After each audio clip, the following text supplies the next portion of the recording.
Opa, a gente vai falar um pouquinho sobre o livro de Primatas Astronautas, de Leonardo Minot.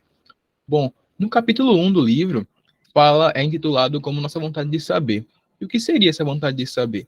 É inato do ser humano buscar entender o mundo ao seu redor, buscar entender o que cada coisa gerou cada coisa, qual o ponto inicial de cada coisa para poder chegar ao ponto que nós estamos.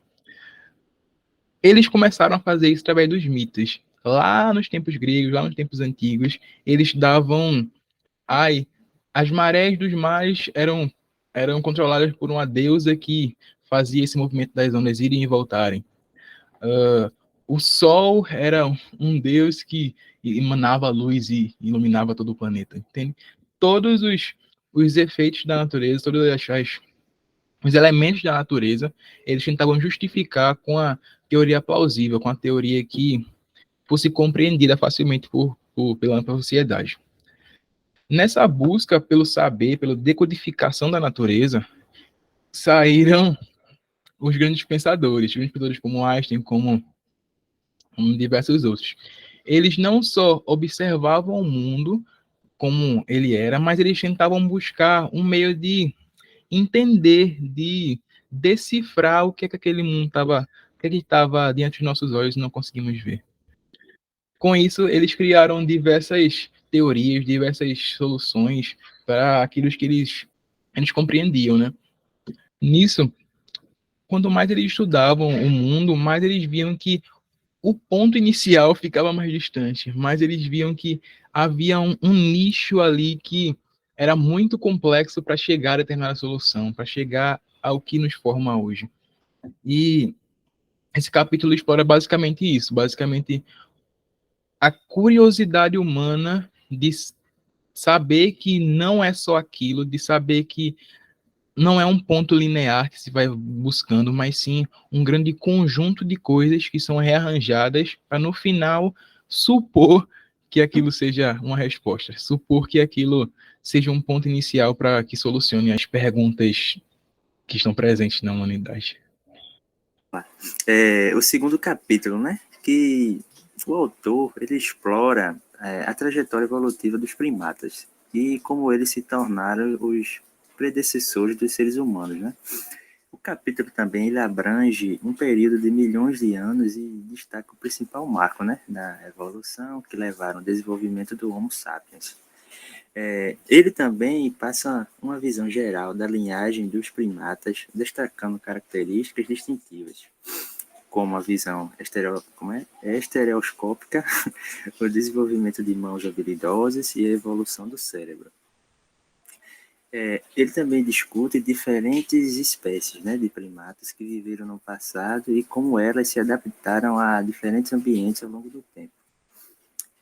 E, em seguida, né, o foco se volta para o gênero Homo, né, do qual os humanos fazem parte.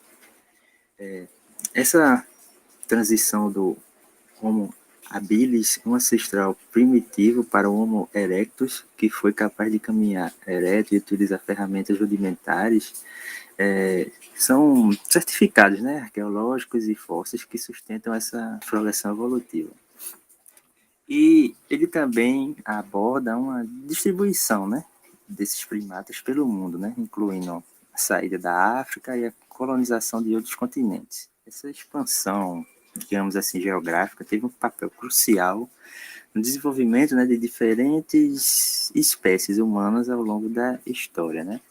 O capítulo destaca também o aprendizado, né, dos primeiros hominídeos, né, modernos, que o Homo sapiens, em sua capacidade única de cognição e linguagem ouvida, essa evolução, né, culminou no surgimento das primeiras sociedades humanas e no desenvolvimento de tecnologias mais avançadas, né, que nós temos hoje em dia. Uma das características desse capítulo também é mostrar que o ser humano consegue pensar, ele consegue prever uma ação futura e dar um predict. Ele consegue se adiantar do que vai acontecer futuramente e tomar ações que não causem danos futuros a ele. O livro também exemplifica o exemplo do lagarto.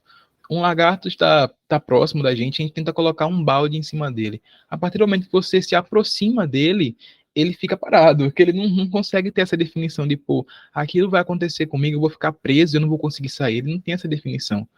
Até o ponto de chegar muito próximo dele, chegar a incomodar ele, a ele meio que reage àquele estímulo que nos foi iniciado. Então ele não tem esse discernimento de, pô, vai acontecer algo ruim comigo e eu tenho que reagir a essa externalização. Diferentemente do ser humano, que consegue prever essas ações e tomar uma melhor solução para aquilo. Certo. A terceira parte do livro ele fala sobre a cultura.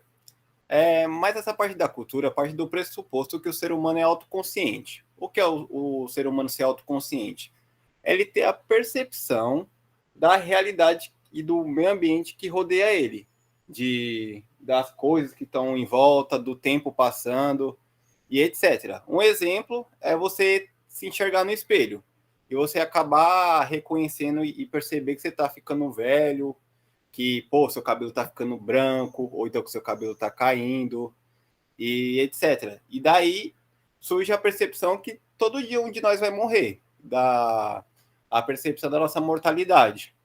E isso faz a gente pensar e questionar nas nossas questões existenciais, de, pô, beleza, nem tudo é para sempre, a gente vai morrer um dia, para a gente pensar além de somente sobreviver dia após dia, mas sim de como a gente está aqui, quem que criou as coisas, e enfim.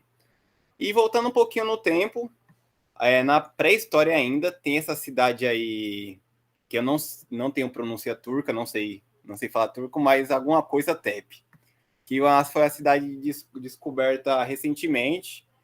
Cidade não, um santuário descoberto recentemente que simbolizou uma revolução mental e cultural, impulsionado pela espiritualidade humana no período neolítico.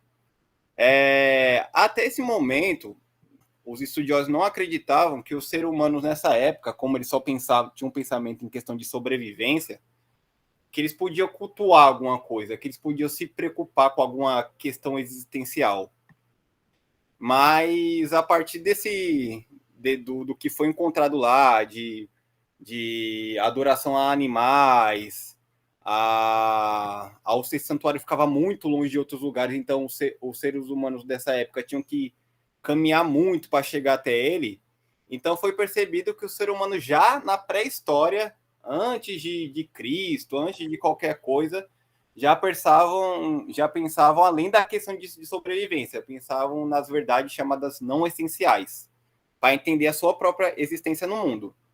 Aí um pouquinho depois, teve essa outra cidade também, que tem um nome turco também que não sei pronunciar, que os seres era uma aldeia, não era nem uma cidade, porque para ser uma cidade tem que ter uma relação de trabalho entre os membros de lá. E onde eles viviam não tinha essa relação. Eles se juntavam justamente pelo um começo de uma cultura comum entre eles e de crenças espirituais compartilhadas. E nessa união entre eles, esse conjunto deles em comum, eles começaram a refletir sobre seus comportamentos, sobre a mentalidade humana, e começaram a construir uma contribuição coletiva em torno do conhecimento, como, por exemplo, a domesticação dos animais, onde eles passaram de deixar enxergar o animal como uma relação de parceria, onde o animal sacrificava a vida dele para servir de alimento, e começaram a criar esses animais e compartilhar conhecimento, e acabou virando algo cultural. E a partir todo esse raciocínio, voltando no tempo, a gente chega no conceito de cultura hoje, que é o comportamento, conhecimento, ideias e valores que se adquirem dos que estão ao nosso redor. E não é redescoberta ou instintiva, mas algo aprendido através das gerações. Ou seja, algo cultural não é algo que você vai aprender assim, pô, tô em perigo, vou fugir desse perigo.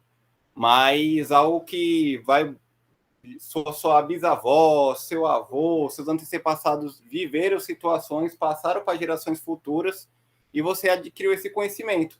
E não por uma questão de, didaticamente, como uma sala de aula, mas de que foi algo vivido que você acabou absorvendo isso intrinsecamente. E isso se chama transmissão cultural de conhecimento. nenhum gênio, ninguém que inventa alguma coisa no mundo moderno de hoje inventou nada. A pessoa só gênio inventou isso. Não, ele teve que buscar conhecimentos de outras pessoas que fizeram outros trabalhos que a gente pode enxergar hoje de forma primordial, vamos dizer assim, uma forma que é insignificante comparada com os cálculos avançados de computadores que a gente temos hoje, mas que são fundamentais para que uma pessoa consiga desenvolver algo novo hoje em dia. E esse vem um conceito de cultura.